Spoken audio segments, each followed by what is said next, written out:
Judicial ম্যাজিস্ট্রেটে সফল হয়ে চমক রাজমিস্ত্রির ছেলে রাহুল শেখের। জুডিশিয়াল ম্যাজিস্ট্রেটে উত্তীর্ণ হয়ে চমক দিলেন নবাবের জেলা মুর্শিদাবাদের রঘুনাথগঞ্জের মঙ্গলজন এলাকার বাসিন্দা রাহুল শেখ। পিতা রাজমিস্ত্রি, মা গৃহবধূ। পরিবারের দুরবস্থা কাটিয়ে সফলতার শিখরে পৌঁছে যাওয়ার আনন্দে জোয়ারে জঙ্গি পড়ে মঙ্গলবার পশ্চিমবঙ্গ জুডিশিয়াল সার্ভিস পরীক্ষায় পাস করেছেন, 12তম স্থান অধিকার করেছেন।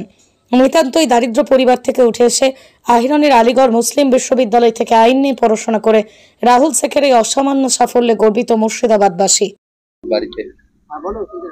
পড়াশোনা করেছে খুব কষ্ট করি আমার ছেলে।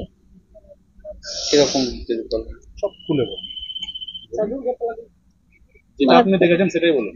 হাত নালা ধরে একটা ছিল, আব্বা একলাই। ছেলে পেলে আমার খুব ভালো ছিল, পড়াশোনা ভালো ছিল, বুদ্ধিও ভালো ছিল।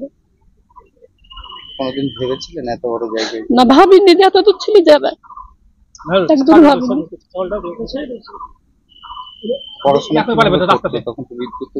না, বিদ্যুৎ ছিল না। ছেলে যখন পড়া পাঞ্জাব গেল তার 5-6 মাস আগে বিদ্যুৎ ঘরে ঢুকলো। ওই লম্প জ্বালে পড়তো, খুব কষ্ট করে গরমে লম্প জ্বালে পড়েছে। ছেলে পাঞ্জাব কেন গেছে? ছেলে পাঞ্জাব পড়ার জন্য গেল, LLB তোমার করার জন্য তখন চলে গেল। মাস্টার ডিগ্রিতে তোমার পড়াশোনা করলে এতদিন। কেমন লাগছে? ভালো লাগছে। ভাবতে পারিনি। এটা আল্লাহর দয়া, শাশি শ্বশুর দোয়া দিয়ে গেছিল। কিভাবে ও যখন পড়াশোনা করতো কিভাবে সাহায্য করতেন? হ্যাঁ, বিড়ি এনেছি। সংসার চলতো কি করে? ও আব্বাটা খুব ভালো ছিল, তোমার নেশা কিছু ছিল না। ওই পয়সা দিয়ে সব প্রাইভেট পড়াইতো, স্কুলের ছেলে পড়াচ্ছি, ওই পয়সা থেকে সব করাচ্ছি। উনিও তো মিস্ত্রির কাজই করতেন? হ্যাঁ, ওই পড়ার কাছে খাইতেই সব করেছি। মানে আর কোন ফালতু খরচা ছিল না, যা করতো সংসারে সব ছেলে পেলের কাছে খরচা করতো। বাবাকে কোন রকম সাহায্য করতো ছেলে মিস্ত্রির কাজে? না, ওটা তোমার বাইরে কাজ করেছে। ও আমার পড়াশোনা সব চেষ্টা থেকেছে। আপনার নাম? তানজারা বিবি। আপনি রাহুলের মা। কিভাবে পড়াশোনা করেছে ছেলে? পড়াশোনা খুব কষ্ট করে করেছে ছেলে। আমি আপনার রাজমিস্ত্রি কাজ করতাম, তো আমি নিজে মানে হেডমিস্ত্রি না, আমি পরের কাছে খেটে কাজ করেছি, দেশে ঘরে কাজ করতাম, এইভাবে করেছি। এইভাবে ছেলেকে পড়াশোনা করিয়েছি। কয় ছেলে? আমার 4 ছেলে 1 মেয়ে। সবাই? হ্যাঁ, সবাই পড়াশোনা করেছে। আর এই কোথায় পড়াশোনা? কে? জুডিশিয়ালে প্রথমে করেছে আপনার বারহালে, তারপর করেছে আপনার আলিগড় বিশ্ববিদ্যালয়। নাম?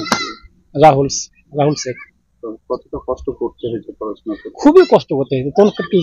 তখন লাইন ছিল না আপনার, মানে মোমবাতি নিয়ে চেরাকে নিয়ে পড়াশোনা করেছে, মানে কেরোসিন তেল জ্বালিয়ে। এই লাইনটা স্বাভাবিক লাইনটা সেদিনকে হলো। কি শুনলেন আপনি? ছেলে কি বললো? বললো যে আব্বা আমি চাকরি পেয়েছি।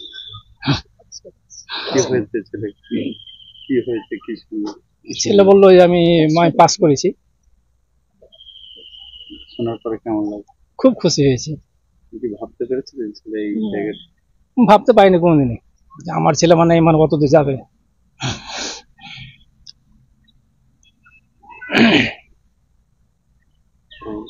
যে সময়টা পড়াশোনা করার অভাবও তো গিয়েছে পরিবারে।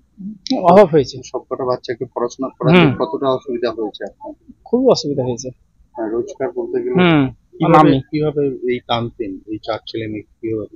সে উপরওয়ালার দয়া ছাড়া আমি কিছু করতে পারি না। আমি শুধু মানে ইনকামই করেছি, আর মানে আমার ধরেন উপরওয়ালার সহযোগিতা ছিল, আর আমার আব্বা মা যে ছিল তাদের দয়া, মানে তাদের দোয়া আর কি, তাদের আশীর্বাদ। আমার আব্বা মা যখন মারা যায় তারা আমাকে আশীর্বাদ করে গেছিল। আব্বার মায়ের দোয়াতে আমি আশীর্বাদে আমার ছেলে মেয়েকে মানুষ করেছি। খুব কষ্ট করেছি, কষ্ট করে মানুষ করেছি। আর রাহুল যখন স্কুলে পড়তো তখন কি বিদ্যুৎ ছিল? তখন বিদ্যুৎ ছিল না।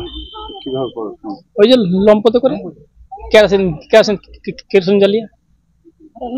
ছেলে আর কিভাবে মাস্টার কতটা হেল্প করতো প্রাইভেট প্রাইভেট তো আপনার আলিগড় তো কোনো প্রাইভেট লাগেনি, মানে ওখানে প্রাইভেট পড়তো, মানে ওখানে প্রাইভেট পড়াতো। লিগালি চান্স পেয়ে গেছে। হ্যাঁ, আলিগড় চান্স পেয়েছিল, ওইখানে ফর্ম তুললো আপনার কলকাতাতে, তখন প্রাইভেট পড়েনি, নিজে পড়াশোনা করেছে। আপনার নাম? হাসিবুল শেখ।